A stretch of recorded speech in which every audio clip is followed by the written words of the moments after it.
Oh, patriotism's a funny thing, isn't it? I mean, I love my country. There she is. But am I always proud of my country? Well, it's like your kids, isn't it? I mean, always love your kids. But the day I found one of them drinking out of a puddle, I can't say I was bursting with pride. Why'd you do that? Reason was seeing the dog do it. Now, dog does a lot of things. When you can lick your own bum, then you can drink from a puddle. You can guess, of course, the next thing I found that child attempting to do. Right. So, with love for my country, and a certain amount of pride in this respect, look at this thing, right? This predates the moon landings. And it looks it. It's over 60 years old. It's older than I am. And most of it was made in Britain.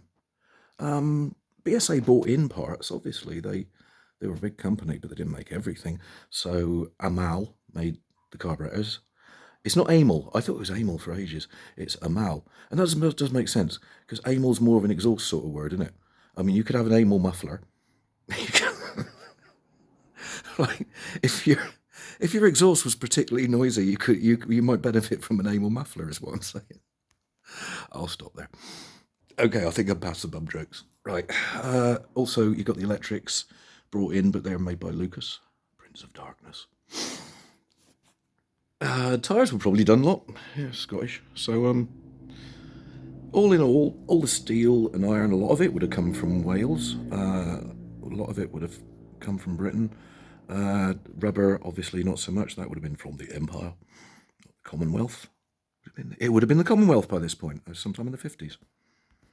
You know, and this thing would have been proportionately more expensive than if everything had been made in countries that specialise in that thing, and, you know, like the globalisation we got now.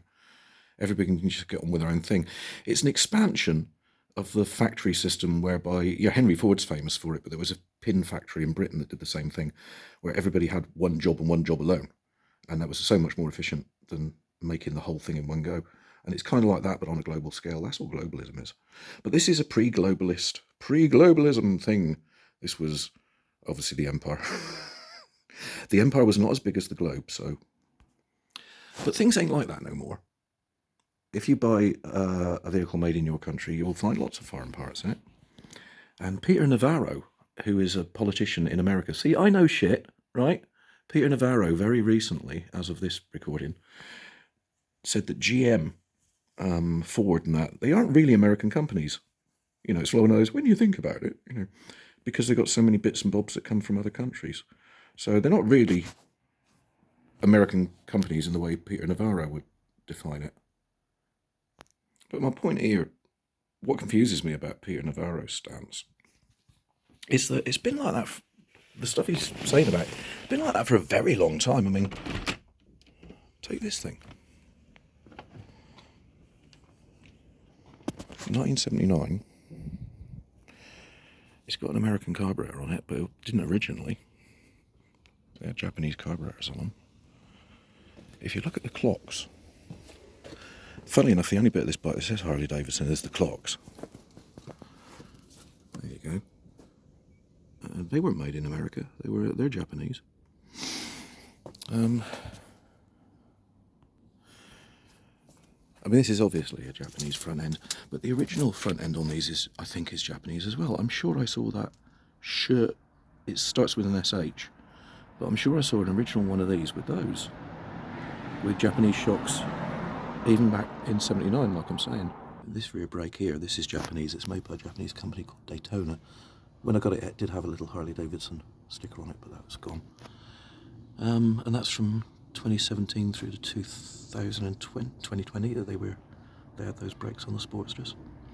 So Japanese even now. So Peter Navarro is raising an interesting question, which is, what is an American vehicle? What is a British vehicle anymore? Is there any difference? Cheery bye.